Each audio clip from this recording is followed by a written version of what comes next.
আজকে বাচ্চার বয়স 1 দিনের বেশি, তাই এখন ইনকিউবেটর থেকে বের করে বাচ্চাগুলোকে ব্রুডিং ঘরে নিয়ে আসলাম। একটা কোয়েলের বাচ্চা ডিম থেকে ফোটার পর সর্বোচ্চ 48 ঘন্টা মেশিনের ভিতর কোনো খাবার ছাড়াই থাকতে পারে। মেশিনের ভিতর 48 ঘন্টা বাচ্চা রাখলে বাচ্চা সমস্ত ভিজে ভাব কেটে যায়, তারপরে বাচ্চা মনে করেন সুস্থ সতেজ থাকে। তাই আমিও বাচ্চাগুলোকে ভালো মতো শুকানোর পরই মেশিন থেকে বের করি।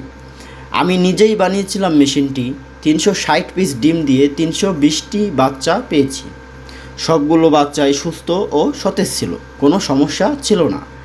মেশিনের ভিতর যখন ডিম দিয়েছিলাম তখন ডিম দেওয়ার পরেও অনেক জায়গা ছিল, কিন্তু যখনই বাচ্চা ফোটা শুরু করে বা বাচ্চা ফুটতে ফুটতে যখন 320টি বাচ্চা এসে দাঁড়ায় তখন মেশিনের ভিতর কোনো জায়গা ছিল না, কিন্তু পাখিগুলোর কোনো সমস্যা হয় নাই।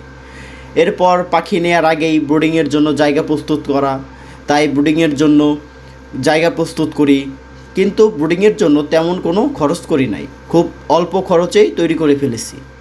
বাচ্চা ব্রুডিংয়ের জন্য আমার অনেক আগেই আমি মেডিসিনযুক্ত খাবার পানি প্রস্তুত করে রাখি, যাতে পাখিগুলো ব্রুডিং ঘরে আনার সাথে সাথে ছাড়ার পরেই তারা খেতে পারে। এতে করে তাদের শরীরের ধকল কেটে তারা সতেজ থাকবে। এই প্রথমবার আমি কোয়েলের বাচ্চা ফুটিয়েছি, তাও আবার নিজের বানানো মেশিনে। তাই প্রথমবার ব্রুডিং করছি, তো অনেক কষ্ট করতে হয়েছে। ব্রুডিংয়ের জায়গা প্রস্তুত করতে হিমশিম খেয়েছি অনেক। তাপমাত্রা ঠিক করা, পাখির জন্য পর্যাপ্ত জায়গা তৈরি করা। আমি অবশ্যই একটু বেশি জায়গায় নিয়েছি। বাচ্চা ব্রুডিং করা কষ্টের কিছু না, কিন্তু প্রথম প্রথম সবাই একটু ঝামেলা পোহাবে।